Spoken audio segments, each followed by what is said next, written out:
कहानी 1940 के शंघाई शहर से शुरू होती है, जहां हर तरफ गुंडागर्दी और डर का माहौल फैला हुआ है। पूरे शहर में एक खतरनाक गैंग का कब्जा है जिसे एक्स गैंग कहा जाता है और उनके हर मेंबर के शरीर पर एक्स का टैटू बना होता है। ये गैंग इतना ताकतवर है कि उनके सामने न आम लोग बोलते हैं न सरकार। पूरा शहर इनके डर में जीता है, सिवाय एक जगह के, एक पुरानी चौल जहां बेहद गरीब लोग रहते हैं और अपनी रोजमर्रा की परेशानियों में उलझे रहते हैं। इसलिए कोई भी गैंग यहाँ नहीं आता। इस चौल का मालिक एक कपिल है जिन्हें लोग लैंडलॉर्ड और लैंडलेडी के नाम से जानते हैं। एक दिन सिंह नाम का लड़का अपने दोस्त के साथ यहाँ आता है। उसका दोस्त एक दुकान में जाकर बाल कटवाता है और बाद में पैसे न देने के लिए दुकान वाले को धमकाता है कि वे एक्स गैंग से हैं। लेकिन दुकान वाला नहीं डरता और पूरे चौल के लोग इकट्ठा होकर उन्हें पीट देते हैं। लैंडलेडी भी आकर सिंह की चप्पलों से खूब पिटाई करती है। गुस्से में सिंह पटाखा फेंकते हुए ऐलान करता है कि वो एक्स गैंग को बुलाएगा, जबकि वो असल में एक्स गैंग का मेंबर होता ही नहीं। जैसे ही पटाखा दीवार के पीछे फटता है, वहां से सच में एक्स गैंग के लोग निकल आते हैं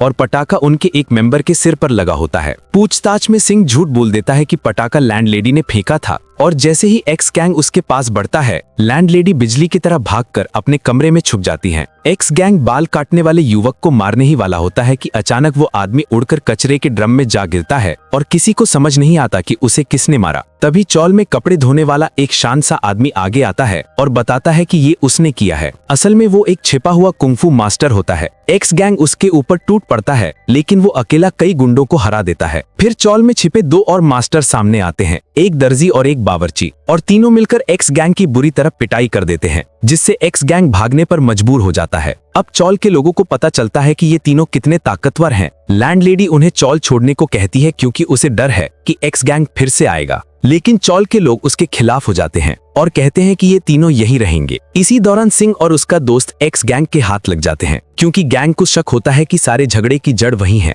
उन्हें जंजीरों से बांधकर लटका दिया जाता है और सिंह की तरफ एक कुल्हाड़ी फेंकी जाती है, लेकिन कुल्हाड़ी लगने से पहले ही सिंह तेजी से अपनी हथकड़ी खोलकर नीचे कूद जाता है, जिससे गैंग का असिस्टेंट हैरान रह जाता है। वो सिंह से कहता है कि अगर वो ताला खोलने में इतना माहिर है तो अपने दोस्त की हथकड़ी भी खोलकर दिखाए, क्योंकि वो 3 तक गिनकर फिर कुल्हाड़ी फेंकने वाला है। सिंह अपने दोस्त की हथकड़ियां भी खोल लेता है, जिसे देखकर एक्स गैंग का बॉस हैरान रह जाता है और उसकी इस कला से प्रभावित होकर कहता है कि वो ताले तोड़ने में बहुत माहिर है। सिंह उससे कहता है कि उसे बस एक मौका चाहिए, क्योंकि वो एक्स गैंग में शामिल होना चाहता है। बॉस उसे आदेश देता है कि पहले किसी का खून करके दिखाओ, तभी वो गैंग में शामिल हो सकता है। सिंह और उसका दोस्त फिर से चौल में लौटते हैं, क्योंकि वे लैंडलेडी को मारना चाहते हैं, लेकिन सिंह जितनी भी कोशिश करता है, उल्टा खुद ही बुरी तरह घायल हो जाता है और लैंडलेडी उसे पकड़कर भगा देती है। बेहद घायल सिंह एक ट्रैफिक सिग्नल की लाल बत्ती में लगे खाली बॉक्स में जाकर बैठ जाता है, जहां दर्द के कारण वो एक अजीब सी मानसिक अवस्था में चला जाता है और बाहर से बॉक्स पर उसके बार बार हाथ मारने के निशान दिखाई देते हैं। कुछ देर बाद जब वो अपने दोस्त के पास लौटता है तो दोस्त हैरान रह जाता है कि उसके घाव इतनी जल्दी कैसे भर गए, लेकिन सिंह खुद भी नहीं जानता कि उसके शरीर में क्या बदलाव हो रहे हैं। उधर एक्स गैंग चौल में मौजूद तीनों कुंफू मास्टर्स को खत्म करने के लिए 2 बेहद खतरनाक हार्पिस्ट भाइयों को बुलाता है, जो अपनी हार्प से निकली ध्वनि को हथियार की तरह इस्तेमाल करते हैं। ये दोनों चौल पहुंचते ही सबसे पहले एक मास्टर को मार देते हैं और फिर दूसरे को भी अपनी हार्प की भयंकर तरंगों से लहूलुहान कर देते हैं। तीसरा मास्टर भी उनका सामना करता है, पर वो भी ज्यादा देर टिक नहीं पाता। तभी लैंडलेडी की तेज चीख पूरे चौल में गूंजती है, जिसे सुनते ही दोनों हार्पिस्ट समझ जाते हैं कि यहाँ कुछ और भी ताकतें छिपी हैं। जैसे ही वो ऊपर चढ़ते हैं, लैंडलॉर्ड उन्हें पकड़कर नीचे खींच लेता है। असल में लैंडलॉर्ड और लैंडलेडी दोनों ही वर्षों पुराने कुंफू मास्टर्स थे, जिनकी असली पहचान किसी को नहीं पता थी। दोनों हार्पिस्ट लैंडलॉर्ड पर हमला करते हैं, लेकिन वो अपने शरीर को हवा से भी हल्का कर लेता है और उन्हें जोरदार टक्कर देता है। दोनों भाई फिर से अपनी हार्प तक पहुंचते हैं और तेज बेहद खतरनाक मजीक बजाते हैं, जिसकी ध्वनि दानवों जैसी तरंगों में बदलकर लैंडलेडी और लैंडलॉर्ड पर टूट पड़ती है। तभी लैंडलेडी अपनी मशहूर लायन रॉर यानी शेरनी के दहाड़ का इस्तेमाल करती है, जिसकी गूंज से हार्प का मजीक हवा में उड़ जाता है और दोनों हार्पिस्ट अपने हार्प समेत दूर फेंके जाते हैं। इस टेक्निक को लोग वर्षों पहले खत्म मान चुके थे, लेकिन लैंडलेडी के पास आज भी ये शक्ति मौजूद होती है। ये सब एक्स गैंग का बॉस और उसका असिस्टेंट अपनी कार में बैठकर दूर से देख रहे होते हैं, पर इससे पहले कि वे भागें, लैंडलेडी उनकी कार में आकर उन्हें धमकाती है कि दोबारा चौल की तरफ नजर भी मत करना। दूसरी तरफ सिंह और उसका दोस्त बस में बैठे होते हैं, जहां एक चश्मे वाला आदमी उन्हें घूरता है और सिंह उसे गाली देते हुए धमकाता है, जिससे वो आदमी गुस्से में आकर सिंह की पिटाई लगा देता है। सिंह अपने मोटे दोस्त से मदद मांगता है, पर वो भी कुछ नहीं कर पाता और दोनों बस से उतरकर बुरी तरह पिटे हुए खड़े होते हैं। सिंह अपने दोस्त से कहता है कि वो चश्मे वाले को मार सकता था, लेकिन दोस्त कुछ नहीं बोलता क्योंकि उसे सच पता है। सिंह चिढ़कर उसके पेट में मुक्का मारता है और फिर अपने बचपन की कहानी सुनाने लगता है। कहता है कि एक बार एक आदमी ने उसके हाथ देखकर कहा था कि उसके अंदर गजब की शक्ति है और वो बुद्ध हस्त कुंफू सीख सकता है, पर इसके लिए उसे उसकी किताब खरीदनी पड़ेगी। सिंह डॉक्टर या इंजीनियर बनने के लिए पैसे जमा कर रहा था,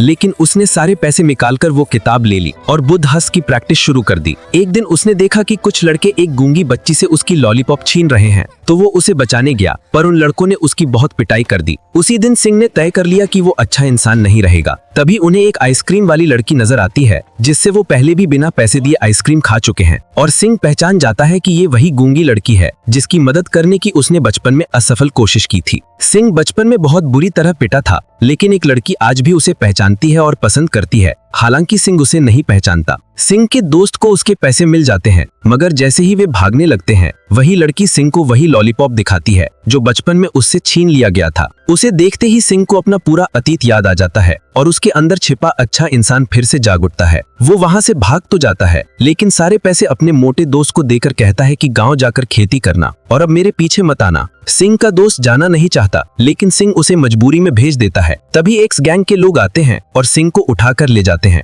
वे उसे बताते हैं कि एक पागल खाने से एक बेहद खतरनाक कैदी को छुड़ाकर लाना है। सिंह किसी तरह वहां पहुंचकर उस बूढ़े आदमी को बाहर निकालकर एक्स गैंग के सामने लाता है। ये बूढ़ा आदमी दुनिया का सबसे खतरनाक कातिल माना जाता है। एक्स गैंग का बॉस उसकी हालत देखकर विश्वास नहीं करता। तभी बूढ़ा आदमी साथियों से बंदूक लेकर अपने सिर पर गोली चलाता है और गोली को 2 उंगलियों से पकड़ लेता है। वो कहता है कुंफू की दुनिया में जिसकी रफ्तार पर पकड़ हो वही असली मास्टर है। पूरी गैंग उसके सामने झुक जाती है। बूढ़ा कातिल कहता है कि मैंने जिंदगी भर अपने जैसा कोई ढूंढा पर मिला नहीं। गैंग का बॉस कहता है कि आपकी तलाश अब खत्म। मैं 2 ऐसे लोगों को जानता हूँ, लैंडलॉर्ड और लैंडलेडी को। उधर लैंडलॉर्ड और लैंडलेडी भी एक्स गैंग का खात्मा करने पहुंच चुके थे, क्योंकि एक्स गैंग ने उनके चौल के तीनों मास्टर्स को मार दिया था। फिर दोनों का सामना उस बूढ़े कातिल से होता है और भयंकर लड़ाई शुरू हो जाती है। बूढ़ा कातिल दोनों को बुरी तरह पछाड़ देता है। लैंडलेडी शेरनी की दहाड़ से उस पर वार करती है, लेकिन उसे फर्क नहीं पड़ता। अंत में वे मौत की घंटी उठाते हैं और घंटी की आवाज से इतनी तेज तरंग निकलती है कि बूढ़ा कातिल घायल हो जाता है। वो हार मानने का नाटक करता है और अचानक अपने हथियार से दोनों पर वार कर देता है, लेकिन लैंडलॉर्ड और लैंडलेडी उसे जकड़ लेते हैं। तभी एक्स गैंग का बॉस बाहर आता है और सिंह को एक बड़ी लकड़ी देता है। कहता है कि इन दोनों को खत्म करो, लेकिन सिंह के मन से आवाज नहीं आती, इसलिए वो सबसे पहले एक्स गैंग के बॉस को मारता है और फिर बूढ़े कातिल के सिर पर जोरदार वार करता है। कातिल गुस्से में सिंह को बहुत बुरी तरह मारता है, लेकिन लैंडलॉर्ड और लैंडलेडी किसी तरह सिंह को लेकर चौल वापस लौट आते हैं। वो हैरान होते हैं कि इतनी मार खाने के बाद भी सिंह जिंदा है। वो एक पुरानी दवाई और पट्टियों से उसकी देखभाल करते हैं। सिंह बहुत तेजी से ठीक होने लगता है और लैंडलेडी कहती है कि क्या ये वही नहीं, लाखों में एक बार पैदा होने वाला जन्मजात कुंफू मास्टर। उसी समय बूढ़ा कातिल एक्स गैंग का नया बॉस बनकर चौल पर हमला करने आता है। अब सिंह बिल्कुल बदल चुका होता है, जैसे उसका पुनर्जन्म हुआ हो। जन्मजात कुंफू शक्ति उसके भीतर पूरी तरह जाग चुकी होती है। वो बाहर आकर पूरी एक्स गैंग को अकेले ही ध्वस्त कर देता है। फिर उसका सामना बूढ़े कातिल से होता है और दोनों में जबरदस्त लड़ाई शुरू हो जाती है। बूढ़ा कातिल अपनी सबसे खतरनाक फ्रॉग टेक्निक इस्तेमाल करता है, जिससे बचना सिंह के लिए भी मुश्किल हो जाता है। जब वो हवा में लटका होता है, तभी बूढ़ा कातिल उस पर वार करके उसे आसमान की ऊंचाइयों तक फेंक देता है, लेकिन सिंह हवा में अपने शरीर को नियंत्रित कर लेता है और एक चील को पर पैर रखकर सिंह हवा में अपने शरीर का बैलेंस बनाता है और बादलों के बीच उसे बुद्ध की आकृति दिखाई देती है।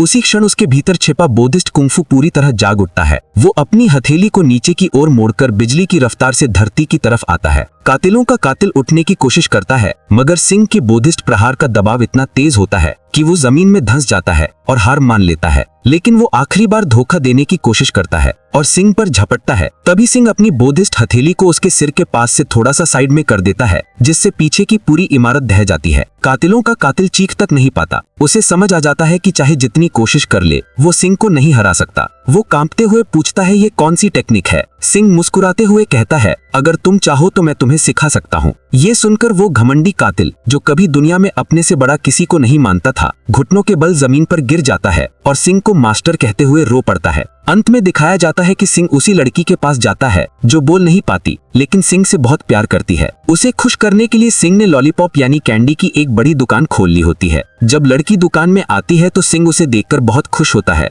जिससे साफ पता चलता है कि उसका दिल अब बिल्कुल बदल चुका है। उसी समय फिल्म में पहले वाला बूढ़ा आदमी जिसने कुंफू की किताब बेची थी एक और छोटे बच्चे के पास जाता है और वही बातें दोहराता है जो उसने बचपन में सिंह से कही थी, जैसे कुंफू की ये शक्ति अब अगली पीढ़ी को सौंप रहा हो। और इसी के साथ ये कहानी खत्म हो जाती है। ये फिल्म साल 2004 में रिलीज हुई थी और IMDb पर इसकी रेटिंग 7.7 है। उम्मीद है कि मेरी खुद की लिखी हुई तरह तैयार की गई कुंफू हसल की ये कहानी आपको जरूर पसंद आई होगी।